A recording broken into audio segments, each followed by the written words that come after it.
At any rate, we are gathered today in the presence of family and friends to join together Derek and Renee in marriage. Now, marriage is an honorable estate and is not to be entered into unadvisedly or lightly, but with love and great thought. Marriage is a divine institution and is honorable to all who maintain true fidelity. I ask you both to keep the sacred promises and vows of wedlock you're about to assume. Now, at this time, Beth Popolizio, a very good friend of Renee's, is going to read a very special poem as it relates to this new.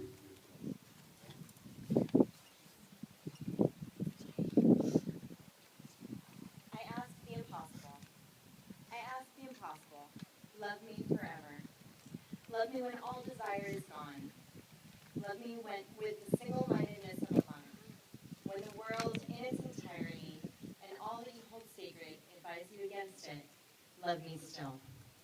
When rage fills you and has no name, love me. When each step from your door to our job tires you, love me. And from job to home again, love me. Love me. Love me when you're bored, when every woman you see is more beautiful than the last, or more pathetic. Love me as you always have, not as admirer or judge, but with the compassion you save for yourself. In solitude, love me as you relish your loneliness, the anticipation of your death, mysteries of the flesh as it tears and mends. Love me as your most treasured childhood memory, and if there is none to recall, imagine one. Place me there. Love me withered as you love me new. Love me as I were forever, and I will make the impossible a simple act. I love you as I do.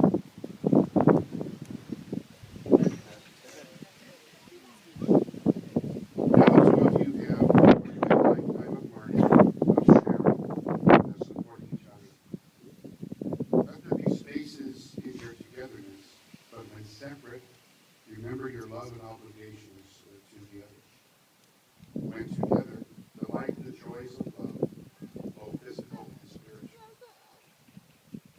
As you become husband and wife, don't lose the force of friendship for each other. Share your dreams, your fears, your successes, and your failures, and do this on a daily basis. Be not too proud to cry in joy or sorrow, and keep laughter constantly at hand. Good humor will light the darkest hour and turn the tide of anger.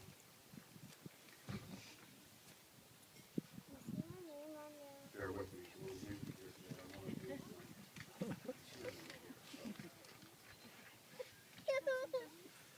do Your love will grow through the years, nurtured with humility, compassion, humor, and consideration, and it will continue to bloom and grow. Today's joy will mature into tomorrow's devotion and deep respect. At this time, we'd like Brother Albert to step forward and introduce very good friend of Kevin's, and he will do a special reading as relates to this music here today. Father.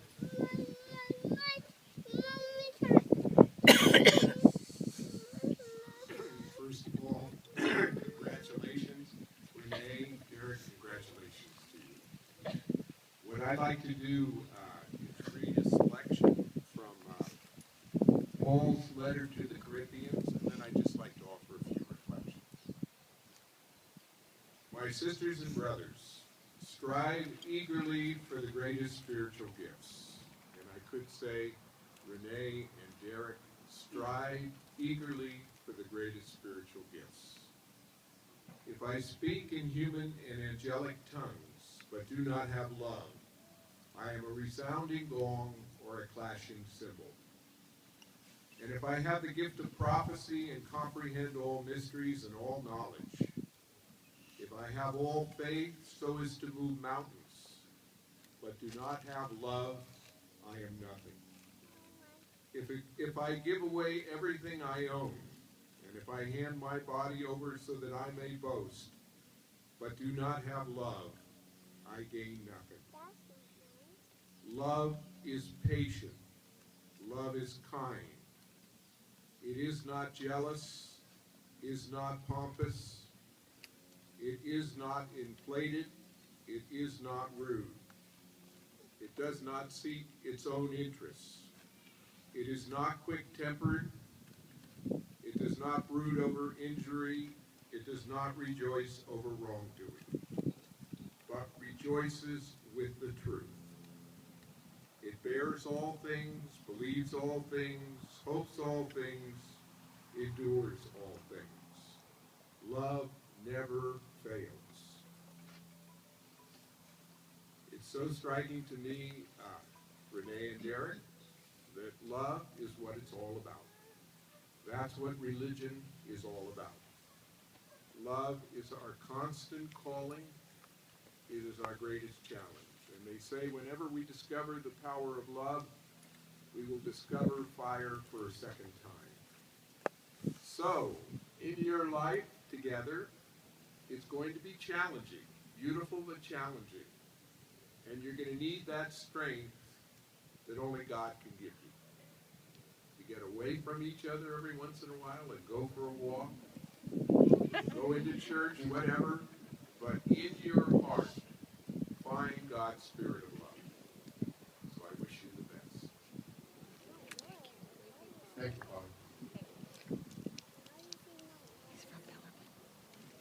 At this point, I usually ask that the bride and groom to join both ends, and they've been clutching onto each other since we walked down here, so I hadn't bouquet over, so you can clutch both hands as you have been very tight.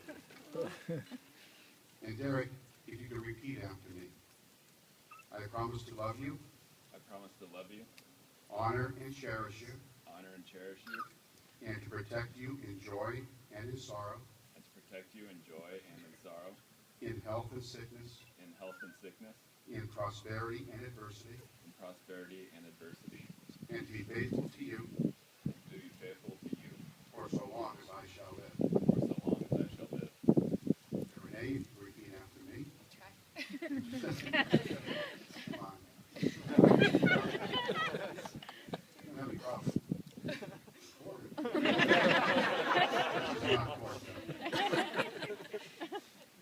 I promise to love you, honor and cherish you, and to protect you in joy and in sorrow, in health and sickness, in prosperity and adversity, and be faithful to you for so long as I shall live. You, Derek, take Renee, whose hand you now hold before these witnesses to be your lawfully wedded wife. You promise to love her.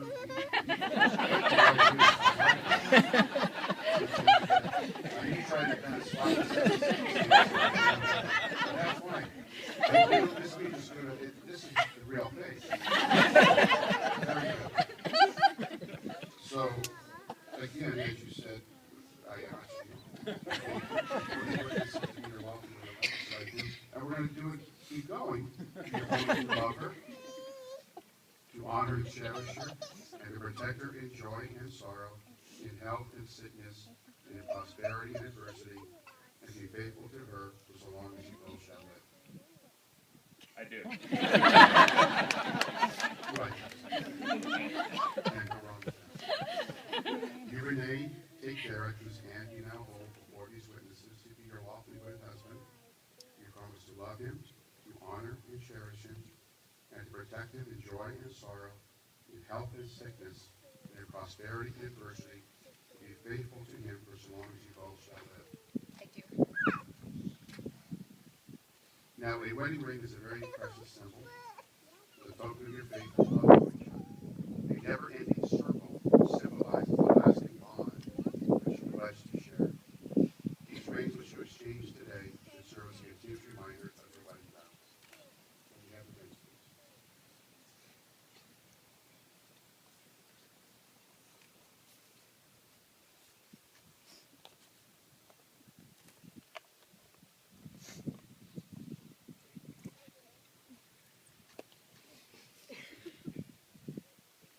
all see that smile. So, Derek, you'll keep Renee's. And Derek, if you repeat after me, as you're placing the ring on Renee's finger. As I place this ring upon your hand, As I place this ring upon your hand, I commit my love and friendship to you. I commit my love and friendship to you. Renee, as you're placing the ring on Derek's finger, please. Repeat after me. As I place this ring upon your hand, As I place this ring upon your hand, I commit my love and friendship to you. I commit my love and friendship to you. Let the exchange of these rings serve as a symbol of your love for one another. Now, before I actually make it legal, I just want to say a few words. I normally cry at weddings, and I almost did as you guys are walking down the aisle with your dad. And I have a 21-year-old daughter, and I see so much of you and my daughter. And you met my daughter, and this is, again, thank you for allowing me to perform this ceremony. And now, by the authority vested in me by the state of California, I pronounce you husband and wife. You may kiss each other. I now introduce you to Mr. and Mrs. Morrison, right here.